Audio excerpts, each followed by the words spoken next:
দোয়া হলো ইবাদতের মূল। দোয়া ছাড়া কিছুই আল্লাহর সিদ্ধান্তকে বদলাতে পারে না। মহান রব্বুল আলামিন তার কাছে চাওয়ার জন্য এবং যা চাওয়া হবে তা দেওয়ার জন্য প্রতিশ্রুতি দিয়েছেন। আল্লাহ বলেন, তোমরা আমার কাছে দোয়া করো, আমি তোমার দোয়া কবুল করব। মহান আল্লাহর কাছে বান্দা যে কোনো সময় দোয়া করতে পারে। তারপরও দোয়া কবুলের বিশেষ সময় আছে, যে সময় দোয়া করলে অবশ্যই কবুল হয়। রাসূল সাল্লাল্লাহু আলাইহি সাল্লাম বলেছেন, প্রত্যেক রাতের শেষ তৃতীয় অংশে মহান আল্লাহ প্রথম আসমানে নেমে আসেন এবং বান্দার উদ্দেশ্য বলেন, কে আসো, আমাকে ডাকো, আমি তোমার ডাকে সাড়া দেব। কে আসো, আমার কাছে চাও, আমি তোমাকে দান করব।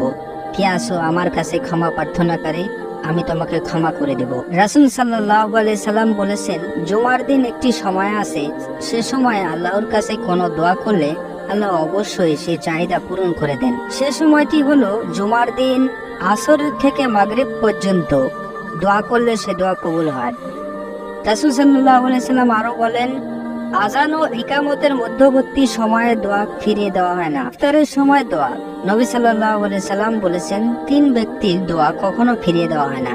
ইফতার সামনে নিয়ে রোজাদারের দোয়া, নির্যাতিত ব্যক্তির দোয়া, ন্যায়পরায়ণ শাসক ব্যক্তির দোয়া। রাসূল সাল্লাল্লাহু আলাইহি সাল্লাম বলেছেন, দোয়ার মধ্যে শ্রেষ্ঠ সময় হলো আরাফাতের দিনের দোয়া।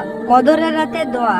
বিশ্বনবী সাল্লাল্লাহু আলাইহি সাল্লাম বলেছেন, যে ব্যক্তি ঈমানের সঙ্গে সওয়াব লাভের আশায় লাইলাতুল কদরের রাত জেগে দাঁড়িয়ে নামাজ আদায় করে, আল্লাহ তার আগের সকল গুনাহ ক্ষমা করে দেন। বৃষ্টির সময়ের দোয়া। রাসূল সাল্লাল্লাহু আলাইহি সাল্লাম বলেছেন, 2 সময়ের দোয়া ফিরিয়ে দেওয়া হয় না। আযান ও বৃষ্টি বর্ষণের সময়ের দোয়া।